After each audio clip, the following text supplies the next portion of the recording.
We are not going to get rid of ageism without addressing sexism and gender inequality, because aging is gendered, right?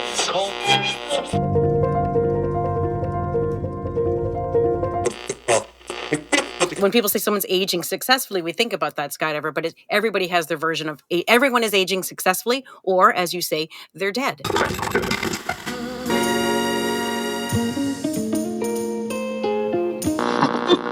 I've got to go and take lessons from this fine lady to find out what she is doing, so...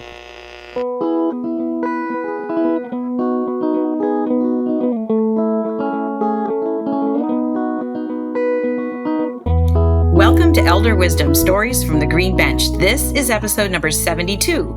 Thank you so much for choosing to listen to our podcast. We love bringing you informative and entertaining interviews as we share elder wisdom.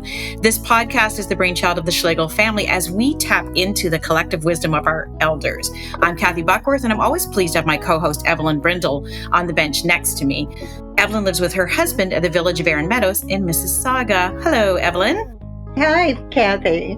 So nice to be back together again. It's always nice to be back together again. And we usually spend our time speaking with residents of Schlegel Village and learning some great elder wisdom. And we're still going to get wisdom today for sure. But we have a special guest today. That's true. And she's going to focus on a very interesting topic, one of innovation and how it impacts our senior living. And while I know innovation is a mindset that encourages us to keep looking for better ways to do things, it also turns ideas into reality. And our guest today is going to tell us how these creative ideas are actually improving seniors' lives. Absolutely. We're talking, of course, about Lora Bruyn Martin. She's an innovation specialist at Schlegel Villages. What's an innovation specialist, you ask? Well, we're going to find out. Lora has been with Schlegel Villages for about 5 years after joining the Research Institute for Aging in 2013. She has a background in applied science and a passion for working with older adults. And as you just said, Evelyn, she's bringing research findings to life in practical application. But I'm going to let her tell you how it all works. Good morning, Lora. Good morning. Thanks for having me on the bench today. So, yeah, absolutely. I can share a bit about my role within the organization and my passion for innovation. So, I actually just received a new title. So, I'm now the Director of Innovation, Improvement, and Research at Schlegel Villages. Well, that's amazing. That sounds great. What does that role entail, Lora? I wear a number of hats, as do many of us who work with Schlegel Villages. And so I'll start with innovation, the most exciting part, of course, and what we'll be talking about today. So within the realm of innovation, a lot of people think of innovation and technology kind of synonymously. And so when we say innovation, a lot of people think technology. And so that is definitely part of my role, is we do look at and consider different technologies that might help to improve the quality of life for our residents, but also for our team members as well. So we do trial a number of different technologies, but there's so much more to innovation than just technology, which Evelyn alluded to at the beginning. So in order to really be innovative as an organization, you need to have some structure. So you can't just say that your organization is innovative. You have to have some structure and some substance to it, you know, when you lift the lid and you look inside an organization. And so an important part of our corporate innovation strategy is we have a grassroots innovation program, and it's called Innovation Catalyst. And through our Innovation Catalyst, every year, so one cycle is usually about 9 to 10 months. And so every 9 to 10 months, we have new team members they're all frontline direct support team members. So we have personal support workers, nurses, housekeeping, dietary team members. Sometimes we have some leaders in there as well, recreation team members. And we work together to try to improve, make some improvements in an area that we have identified that we see an opportunity for improvement. And so this great group, they're always so enthusiastic, a little bit shy when they start, but they soon become very enthusiastic. And we teach them a very common methodology in innovation. It's called design thinking. And so I coach them for the 9 to 10 months, and they come up with their own innovative ideas for how to solve the challenge that we're focusing on. And their ideas are always very, very different, which is great. And they even run little mini experiments within their villages to see how promising that those potential solutions and improvements are. So Innovation Catalyst is a very important part of our program, as are technology trials. We also have an annual innovation conference, which we call the Innovation Summit. So it's a 2-day event, and we have all of our villages attend, all 18 villages.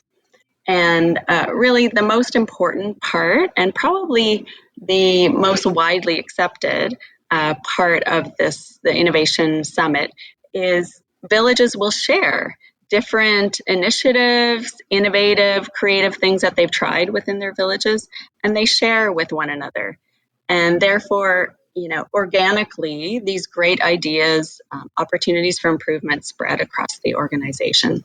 I also support research that happens all across our organization. At any time, we could have up to 20 different research projects happening within our organization, and we partner with the UW Research Institute to decide which research projects move ahead. You have so much on the go, Lora. I wanted to ask a lot. And I wanted to ask you, what sparked your passion for working with older adults and focusing specifically on innovation in senior living?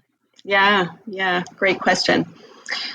I have always had a passion for older adults, and I don't think I'd really recognized that until I was probably in my 30s. I had always volunteered for different seniors organizations, and for example, I would take older adults who couldn't drive any longer, and I would take them grocery shopping on a regular basis. And anyway, I have a long history of volunteering with seniors organizations. And then I was in my 30s, and I was in a completely different career. And I remember speaking with a group of friends, and we were talking about older adults, and I realized that not everyone loves older adults. Not everyone loves thinking about that period in their life. And it's really, really scary to a lot of people. And I just felt like it was my calling. And I was at the point where I was ready for a change in my career. I had a history, or I had a lot of experience in applied research. So I thought, okay, how can I bring these two passions, these two loves in my life together? So my passion for older adults and my passion for applied research. And it came to be. So here I am. I was going to say, Schlegel Villages found the perfect person for this role, it sounds like. Thank you. I think so. Lora, I'd like to go back to something you said a little while ago, clarify something for me and our listeners. You mentioned technologies. Just what technologies do you incorporate or we're referring to? We've done a number of different technology trials on both retirement and long-term care. One technology trial that I like to talk about, because it shows the importance of context whenever you're considering adopting a new technology. We trialed a dining service robot in 2 of our retirement villages. And the robot was essentially an automated cart. And so the robot it had a number of different trays, different levels. And so in the servery, the dietary team members would load the robot all the different levels with the full plates of food and soup and drinks and so on. The robot would bring it out into the dining room and stop at pre-programmed locations. So you programmed it so that it had a predetermined route, and it would stop, and then the servers, the dietary team members in the dining room would unload the food and serve the residents at their tables. Sounds very simple. If you've ever been to any sushi restaurants, they tend, or other restaurants, they tend to use these types of robots. That's where I've heard that they're used most commonly in the community. I've seen some of these robots at the Credit Valley Hospital delivering the various medications there. So, oh, very good. Yeah, there's another great example of a potential application for the service robots. Yeah. So I'll keep a long story short. What we ended up finding was that it was a success in one of our villages, in one of our dining rooms, but not a success in the second one. And that was due primarily to differences in the physical environment, in the size of the dining room, the layout of the dining room. There was a transition in the dining room where it wasn't a success. And so every time the robot went over that transition, all of the dishes would jiggle, and it created a really loud sound. Also, it was really important to see how it was accepted by the residents and by the team members. And we just found that there was a lot more acceptance in one village compared to the other. I'm not quite sure why. We need to do a little more investigation into that. But it was a really great example of how important the context is. So the people, but also the environment, in terms of whether a technology is a success or not.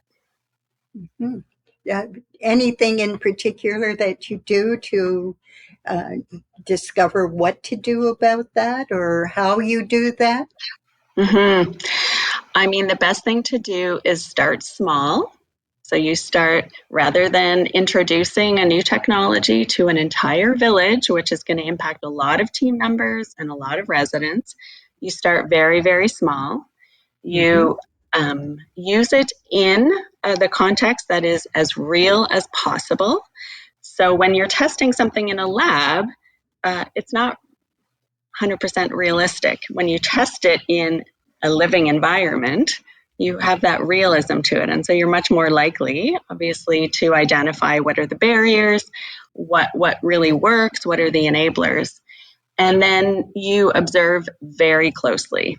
So it's really important that there is someone who is checking in on a regular basis, talking to any team members who are involved, any residents who are impacted, and getting that feedback. And I'm making adaptations as you go. It's introducing a new technology is never just a, what's the word I'm looking for, or the phrase? It's never just a one-stop shop. You don't just implement it and then walk away and cross your fingers that it will work and it will be accepted. You need to really check in on a regular basis. Yeah, I can accept that. People are often reluctant to accept anything new, or they've got some previous ideas of how things will work, or be very negative about it until they see it's really a terrific idea. So you're absolutely right, and I'm glad you said that, because it is very important to share successes as well. And so when we are seeing an improvement with a technology, or it doesn't even have to be a technology, it can be a new program or just a new process, a new way of doing things. It's so important to share successes that we're seeing, because then that builds motivation in everyone who's involved. And that motivation is such a key piece of behavior change, and is very key in terms of sustaining anything new that you've introduced. So you're on the front lines with this, Lora. What do you think about the stereotype that older people are not open to change or technology? Oh, I think it is absolutely ridiculous. I don't think that is true at all. when people seem to be resistant to something new, whether it be a technology or something other than a technology, it is often the result of not understanding the why behind why we might want to make this change. It could also be resistance to a lack of control. When someone is told, guess what? We're making this change and you have no say in it.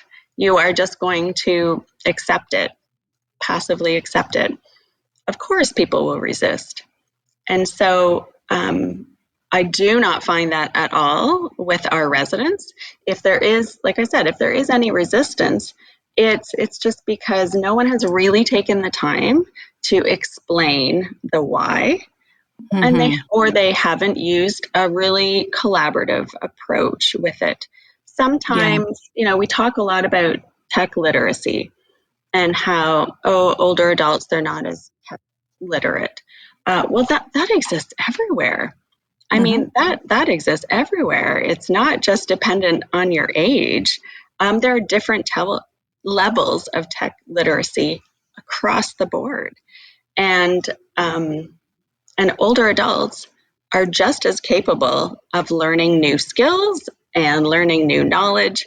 And so it is not a matter of just being older. And that does not necessarily mean you're going to be resistant or not capable of using a new technology or a new program or a new process or just a new way of doing things. Well, my mother-in-law is 92 and she's legally blind. And so the family got her an Alexa, and it's been the best thing because she can tell it to turn on the television. She can find out the news, the weather. And then when she's really annoyed with Alexa, she just unplugs her. So, but Exactly. She loves the technology. And, for the 92-year-old to embrace that and to recognize the benefits right away, you're absolutely right. It has nothing to do with her age. No, so absolutely not. Yeah. I wanted to go back, Lora, a bit and talk about the Innovation Catalyst program. That sounds such a unique way to approach this. And I'm wondering if there's a particular success story maybe you could share from the program. Absolutely. I will use an example from last year's cohort because they have gone through the whole cycle, the whole program. There's so many of them. I guess, the one that I would like to share was a personal support worker at one of our villages. She was a personal support worker in long-term care.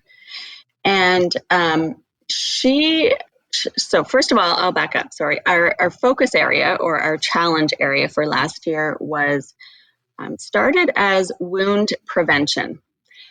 And when we got together and started talking about wound prevention as a group, we thought, often when you say the word wound, our minds automatically go to clinical. It's a clinical problem. So really, nurses are responsible. But in reality, every team member plays a role. And in fact, anyone who spends time with a resident, interacts with a resident, and even residents themselves can play a role in preventing a wound from starting. So we decided as a group that we preferred to use the term skin health. So we put a positive spin on it and made it really a goal-oriented kind of action and a more positive spin. Anyway, so this particular personal support worker, she had recognized that a lot of family members probably didn't have a lot of awareness about skin health in general. And for that matter, residents too. But her particular focus was on family members who visit and really not having the awareness of how does our skin change as we age? And what are the things that family members can do when they come and visit, perhaps, to help our residents make sure that they don't, that wounds don't develop, that skin concerns don't develop in the first place. Because once they start, can be quite challenging to cure. And so she decided she wanted to focus on increasing awareness of family members and friends who come to visit residents and what they can do in their role to help prevent skin concerns. And so she did a lot of research on her own. We connected with some experts, clinical experts from Conestoga College. And this particular personal support worker, what she did was she created trifold boards, just, poster boards, basically, with 4 different topics related to skin health. And so she would put a board out every month and then put a new one out the next month. So she had 4 different boards over 4 months and 4 different topics related to skin health. She also created some inserts, some skin health information or education that she put in the village newsletter. So the content that was in the newsletter was very complementary to what was on each poster board. And she put it in the newsletter, again, a different content for every month over the 4 months. And it was targeted to family members. So in the end, what did she find? And one of the things that we teach our innovation catalysts is how to determine whether there's been an impact, how to measure impact. So she created some questionnaires, some knowledge surveys. She gave them out to family members before and then after that she did the poster boards and the newsletter inserts. And she also had just informal conversations with family members. And she found that there was a huge increase in their awareness of skin health, the factors, what impacts healthy skin, what can we do to ensure that our skin stays healthy. And she also started to see changes, which she hadn't anticipated. She started to see changes in her neighborhood. So even though her innovation, her improvement was targeting family members, team members learned about it as well. And so she found that team members were also communicating more about when they would see a skin concern in a particular resident. They would communicate more with each other. And so it actually had a broader impact than what she initially anticipated. So a huge success story. And I will also add that this particular PSW also is now a neighborhood coordinator. So, and I have to believe that it was some of the skills that she learned and the confidence too. Like, you wouldn't believe the confidence that these team members gain in participating in the Innovation Catalyst program. It's just amazing to see. In my mind, the program is just as much a success in terms of growth, personal growth in those team members, as it is coming up with potential solutions for challenges that we face. I have to congratulate you on including the family members in that program, or that she did. Too often the family members are kept out of the loop, and it's so important to have their involvement in the care and in the family orientation that we have, and to keep them informed and part of the whole process of senior living. They want to be involved, but too often they're ignored. Absolutely, Evelyn, you're right. So it was really great to see that focus, you're right, being put on families and friends too, anyone who visits residents on a regular basis. Right. There was one other area that I ran across that I thought I'd like to mention with you. And that is the involvement of the response that you get from seniors on some of these projects. And the one that I was found interesting, because it's often been brought up in discussions among the residents themselves, and are the research that was done on plates, the blue versus white plates. In dining, and how to encourage people to eat the food that they're given and make it more attractive and outstanding. Can you tell us a little more about the research that went into that? Yep, absolutely. So the research behind that decision to introduce blue plates, especially for in the dining rooms where our residents, a lot of residents who live with dementia will eat, was based on some research that was actually discovered by one of the Schlegel research chairs at the Research Institute for Aging in Waterloo. And so that researcher's name is Dr. Heather Keller. And so she and her students have done a lot of research on meal times, enhancing the experience of meal times for people living with dementia.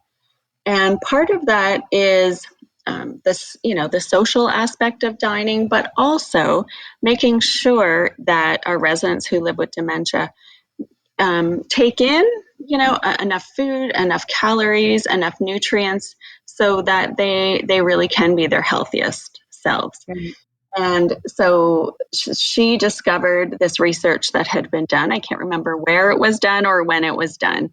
But essentially what the research study suggested was that for people living with dementia, and we know that their senses change over time, and so their vision will change over time. And what becomes very important for people living with dementia is having contrast. So for example, we also have blue toilet seats in some of our newer villages, and that is just so that there is a contrast between the toilet seat and the color of the floor so that people can more easily see where the toilet is. It's really quite simple. And so this is the same principle, but with food. And so if you think about it, there are hardly any foods in this world that are blue, truly blue. And so what this researcher found was that if you therefore use a blue plate, then the majority of foods that we eat will contrast with that. So the reason, and that therefore led to people living with dementia being better able to see their food that's on the plate, which Right. led to more uptake of the food. So it all comes down to the visual changes that are often associated with dementia, and really leveraging the use of contrast, or using the use of the importance of contrast of colors to help people better see their food. It's really quite simple. They found that the blue plates didn't really have any effect, and that the white plates were adequately, or the food was eaten just as much as the others. So they didn't go into the blue plate situation, but kept the white ones. But I agree. The items that are on the plate need to be more colorful and more inviting to eat. Too Yep. often they're not. Yes. Absolutely. Appearance, for sure, and texture, those play a huge role in our enjoyment of our meals. Absolutely. But in terms of the color of the plate, or really anything, if you think about the tablecloths that go on a table, everything should be as contrasting as possible in terms of colors, just so that people, our residents who live with dementia, can see them. So interesting going into this discussion, Laura. I was thinking about all the benefits that innovation has for older adults. But as you're speaking, I realized that a lot of the benefits are also for the team members. And do you look at it that way also, that you're sort of weighing both advantages, not just looking at better care for older adults, but also how to make the work environment so much better for the team members as well? Absolutely, because if the team members if their quality of life is good, if their well-being is good, then that will impact residents. Absolutely, we know that. And it's very interesting because within the innovation ecosystem, there is any technologies that are targeted towards supporting people who are aging. I mean, in reality, we're all aging, right? We're just at different places. But technology that is designed to support people as they age, that is described as age tech. So age tech technologies. And the majority of those technologies are actually designed to directly support older adults. But you're absolutely right, Kathy. We have to think about team members as well, because they're such an important part of our villages and such an important part of our residents' lives as well. And so if there are things we can do, again, it doesn't have to be a technology. It can be a new process. It can be a new program. If there's anything we can do to really enhance our team members' experience, that is ultimately going to benefit residents as well. So for sure, we need to consider both residents and team members. And of course, it extends out to the greater caregiver community as well. I mean, everyone gets affected. It does. Yeah, absolutely. That's right. If people are, if they feel like they're valued, if they, are motivated to come to work, we know that authentic relationships are so important.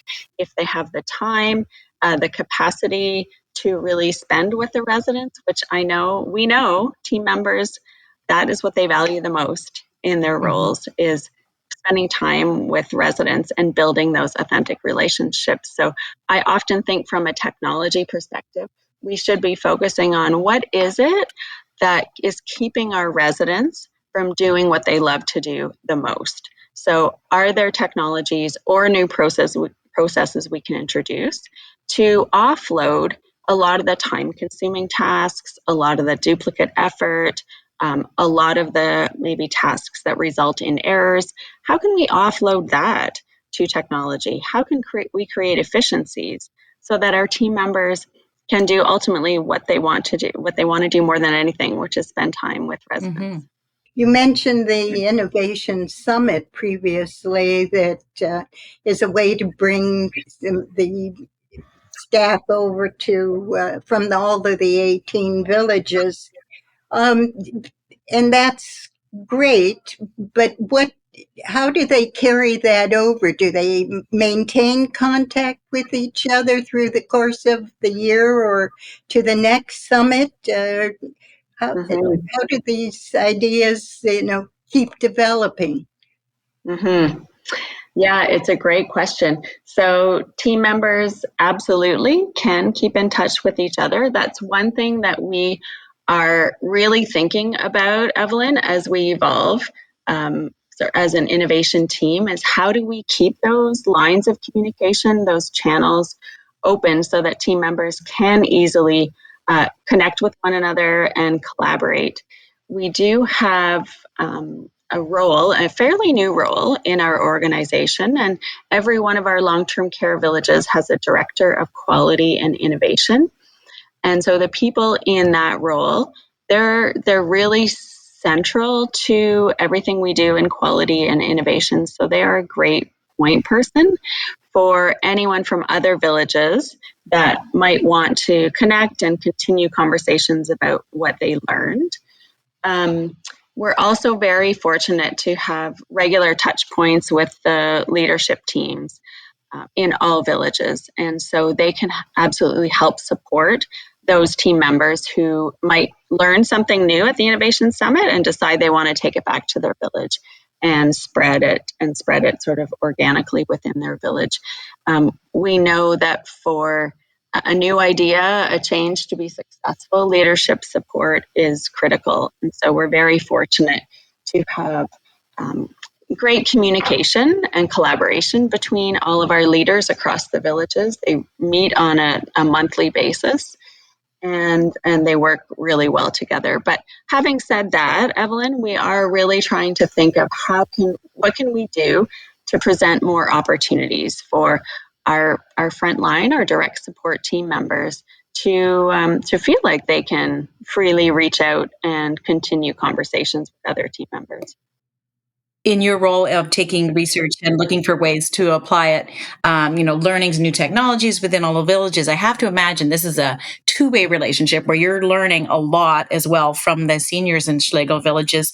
So how does that wisdom, and the wisdom that we often share on this podcast, how does that wisdom sort of shape some of the innovations you bring forward? We have built it into our Innovation Catalyst program. That's the first thing I would say. And so if you look at design thinking as a methodology, the first step once you've decided on a challenge area or an area of opportunity that you want to improve, so let's say it's skin health, we'll go back to that example again. The first thing that our catalysts do is it's called empathize. That's the first step of design thinking.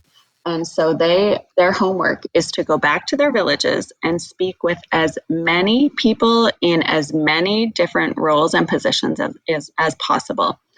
And that includes residents, and that includes families and friends and community partners. So that is the first point where we make sure that all of the catalysts go and they speak with residents and learn, everything they know, not just what they know, but how they feel, how they're impacted by the particular challenge that we've selected. And so that wisdom is gathered right from the very beginning. And so everything else they do in their project really is defined by what they learn from not just fellow team members, but residents and families and community partners, as I said. We also invite residents and families to the Innovation Summit. Oh, great. Yep, and we have more and more attending every year. So those are the primary ways, really. And then I mentioned before, our directors of quality and innovation, they lead regular meetings. It's called our CQI committee, so Continuous Quality Improvement Committee. And there is a resident, at least one resident needs to be a permanent member of that committee so that we have the resident voice. Oh, that's good. Yeah. Okay. So I wanted to get your idea of what the most exciting part of the future in senior care innovation would be, and if there's one innovative idea that you've seen in another field that could be great for senior living. I'm Make you gonna think. need, I'm gonna need a couple of minutes to think about this. You think I would have had something prepared for this? There's so many new products coming out or being tested and so on that I ran across that was really quite interesting, like anxiety reducing pillows or Oh my goodness. smart Yeah, shower absolutely. system that washes and dries you, which I know could be a help in many areas. Yeah.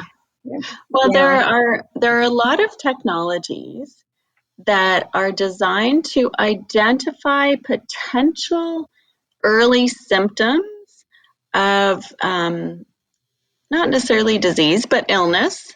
Mm-hmm. For example, I recently learned about a smart toilet bowl.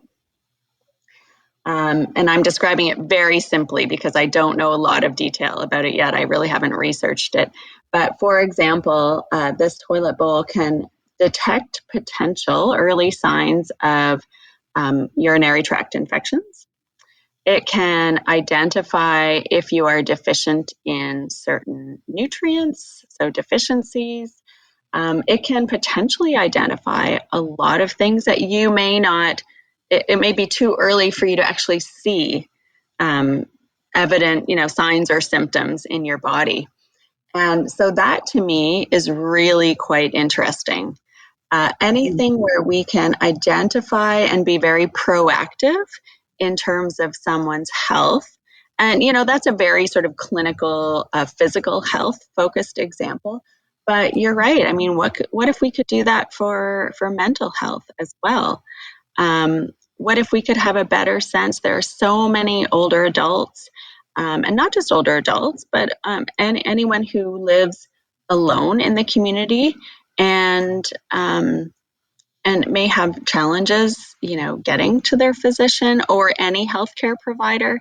And so what if there are technologies that could help us be more proactive and connect people with solutions that they might need earlier, so that we don't go down the road of this is going to turn into an illness, and we have to be reactive, which is traditionally how the healthcare system is set up. It's very reactive.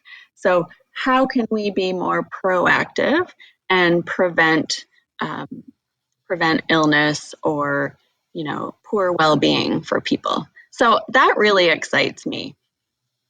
Well, it excites me too. Want to thank you, Lora, for the very interesting discussion today. I know all of our listeners are going to find it very interesting, but also helpful, since our lives are changing every day. And I think George Bernard Shaw best summed up our innovation discussion today. He said, "You see things and say, why? But I dream things that never were and say, why not?" So thank you all, and thank you especially, Lora. Please continue with your work, and I'm looking forward to hearing more about it. Thank you so much, Evelyn. And come to the Innovation Summit if you're available. Yeah, I'd love to. It'll be a very interesting time, and I certainly would come back with a lot of good information for the rest of our residents here. So thank you for the invitation, and I hope you continue with your fabulous work. Keep us informed. For sure I will. Thank you. Well, I feel like we could probably carry on for another hour with you, Lora, but unfortunately, we don't have the time. Absolutely. I think what we've learned as well, organizations like Schlegel can certainly support innovation. It's really the people that drive it and where it comes from. And Yes. You are obviously the key driver there. And I really want to thank you for your time today. And I know Evelyn would feel the same way. Thank you so much. I also think we could speak for easily another hour. So thank you for inviting me. It's been my pleasure. Well, I can't believe that here we are at the end of another episode of Elder Wisdom, but thanks so much, everybody listening, for joining Evelyn, myself, and of course, our guest has been Lora Bruyn Martin. I called you an innovation specialist. What is your new title? Tell us again, Lora. Yeah, it's Director of Innovation, Improvement, and Research. Thank you so much today. And of course, we love bringing you these stories and this wisdom from both Schlegel Village team members, as well as, of course, our wonderful residents. The good news is, if you're just following us and listening to us for the first time, there are 70 more episodes that you can go back and listen to. We'd also love to have you subscribe to the podcast if you haven't already done so. And also share your own words of wisdom on social media using the hashtag Elder Wisdom. That'll help others find us, myself and Evelyn, and our guests sitting on the green bench. Please leave a review and a rating if you have the time. And you can find elderwisdom.ca and our Elder Wisdom Pledge Against Ageism. Thank you so much again for joining us. We look forward to the next episode of Stories from the Green Bench. Elder Wisdom, Stories from the Green Bench, is brought to you by Schlegel Villages, a complete continuum of care, offering independent living to long-term care, celebrating and honoring the wisdom of the elder. To learn more about us, please go to our website, schlegelvillages.com.